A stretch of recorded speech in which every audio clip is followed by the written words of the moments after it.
tao ay nakapagpupulot ng mabuti sapagkat tiid ng kabutihan ng kanyang gusto.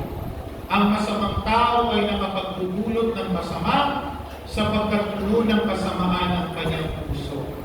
Sapagkat kung ano ang bukang bibig, siyang laman ng dibdib. Ang mabuting balita ng Panginoon. Ginagawa ng mahal na Mabuti ng Diyos dahil pinagdiriwang natin ng madaling sa ngayon. O ika ng malupa o kay Maria Magdalena. Napakaganda naman po ng ating mga pagpapuri ng puno siya ng buwan. Diba? At sasaan na sa unang pagbasa, sa bunga ng punong kahoy na kakilala ang ginagawang pang-alaga. Sa ating ipagpremyo ngayon, magandahan na masama. At walang masamang punong kahoy na nangungunga ng mabuti. Nakikilala ang bawat punong kahoy sa pamagitan ng kanyang puno. Kung ano man ang laman ng iyong puso, ito ay lalabas sa iyong mga labi at makikita sa iyong mga Diyos o panawa.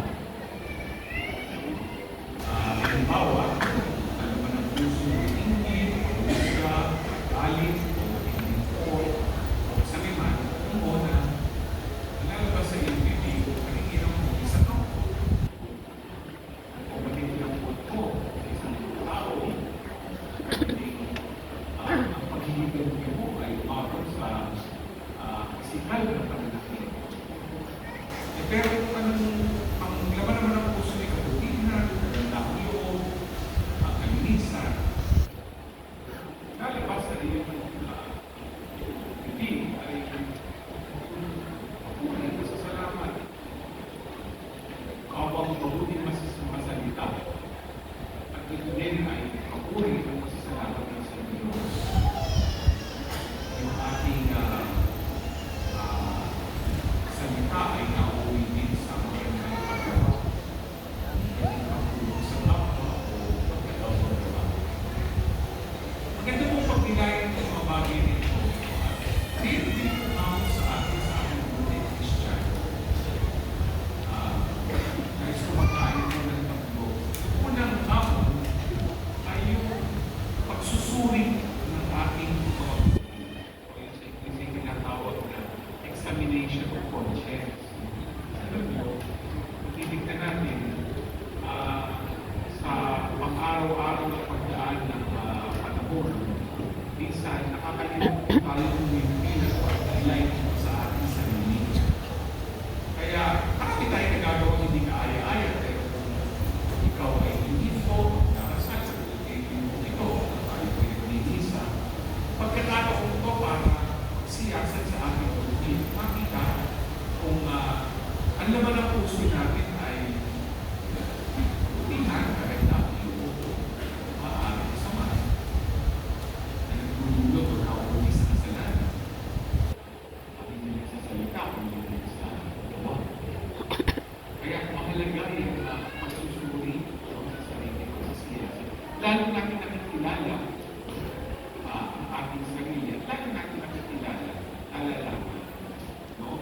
Ang ninanais ng Diyos para sa atin. Ikalawa, napakahalaga yung pagpapakumbaba. Kapag nagsuri ka sa iyong buti at nakita mo ang iyong mga kamalian, kasalanan, dapat nagdudulog ito ng pagpapakumbaba tungo sa pagbabagong buhay. Pinatikos nga ni Jesus ang mga Pariseo at Iskriban dahil na nakita ni Jesus na imbis na sila yung pakumbaba, sila yung naging mapagpataas at marunong pa ang nagbalinis. Narinig nga natin yung larawan na hirap na ito.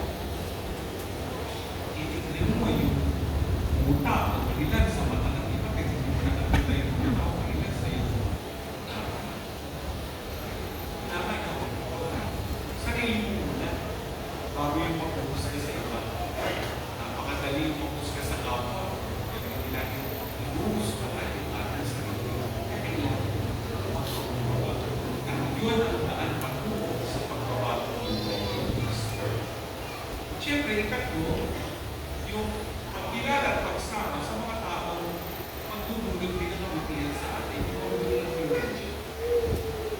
larawan na sinabi si Jesus dito, hindi po pwedeng ang ulan ay kakain o gabayan ng kapwa ulan.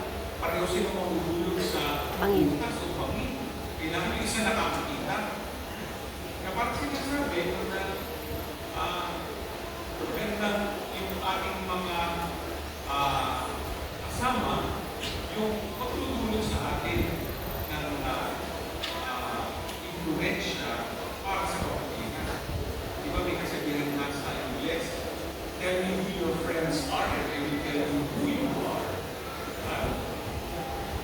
Kaibigan yung masasamang grupo influensya ay napapalitan sa mga barkada na nagdadala sa ating sinasalanan. Sumama sa mga nagdadala sa isang putihan na pamalanan. Hindi marunong po pumili. Tandaan po natin,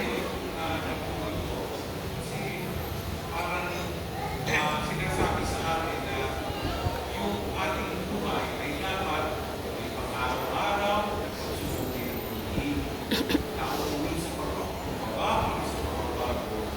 At ito rin ay magandang paalala sana sa ating buhay at ang pagkakunay ng relasyon ay yung pagdadala sa